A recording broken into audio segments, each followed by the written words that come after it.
اعوذ باللہ من الشیطان الرجیم، بسم اللہ الرحمن الرحیم۔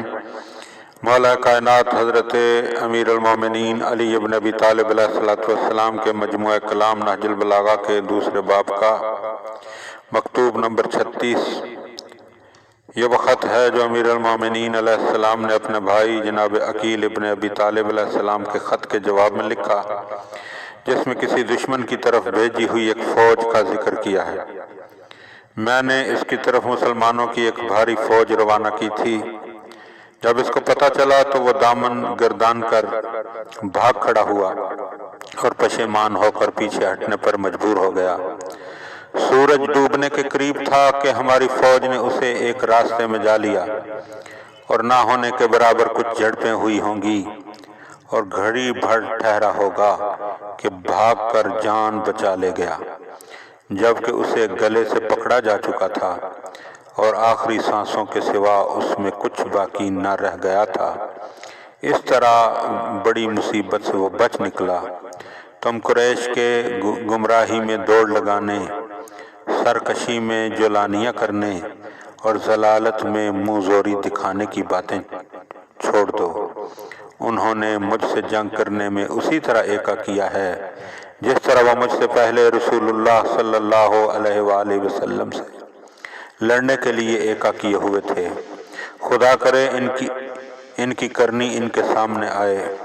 انہوں نے میرے رشتے کا کوئی لحاظ نہ کیا اور میرے ماں جائے کی حکومت مجھ سے چھین لی، اور جو تم نے جنگ کے بارے میں میری رائے دریافت کی ہے، تو میری آخری دم تک رائے یہی رہے گی کہ جن لوگوں نے جنگ کو جائز قرار دے لیا ہے ان سے جنگ کرنا چاہیے۔ اپنے گرد لوگوں کا جھمگٹا دیکھ کر میری ہمت نہیں بڑھتی، اور نہ ان کے چھٹ جانے سے مجھے گھبراہٹ ہوتی ہے۔ دیکھو، اپنے بھائی کے متعلق چاہے کتنا ہی لوگ اس کا ساتھ چھوڑ دیں، یہ خیال کبھی نہ کرنا کہ وہ بے ہمت و ہراساں ہو جائے گا،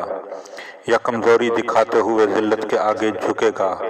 یا مہار کھینچنے والے ہاتھ میں بآسانی مہار دے دے گا، یا سوار ہونے والے کے لیے اپنی پشت کو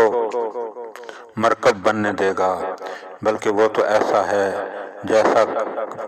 قبیلہ بنی سلیم والے نے کہا ہے۔ اگر تم مجھ سے پوچھتی ہو کہ کیسے ہو تو سنو کہ میں زمانہ کی سختیاں جھیل لے جانے میں بڑا مضبوط ہوں۔ مجھے یہ گوارا نہیں ہے کہ مجھ میں حزن و غم کے آثار دکھائی پڑیں کہ دشمن خوش ہونے لگیں اور دوستوں کو رنج پہنچے۔ مفتی جعفر حسین اللہ مقامہ لکھتے ہیں کہ تحکیم کے بعد جب معاویہ نے قتل و غارت کا بازار گرم کیا تو ضحاک ابن قیس فہری کو 4000 کے لشکر کے ہمراہ حضرت کے مقبوضہ شہروں پر حملہ کرنے کے لیے روانہ کیا۔ حضرت کو جب اس غارت گریوں کا علم ہوا تو آپ نے اہل کوفہ کو اس کے مقابلے کے لیے ابھارا، مگر انہوں نے ہیلے بہانے شروع کر دیے۔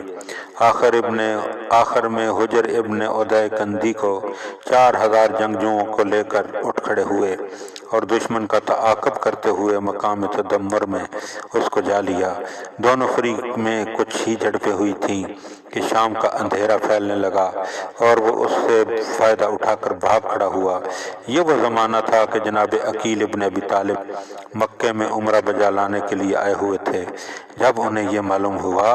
کہ ضحاک ہیرا پر حملہ کرنے کے بعد صحیح و سالم بچ نکلا ہے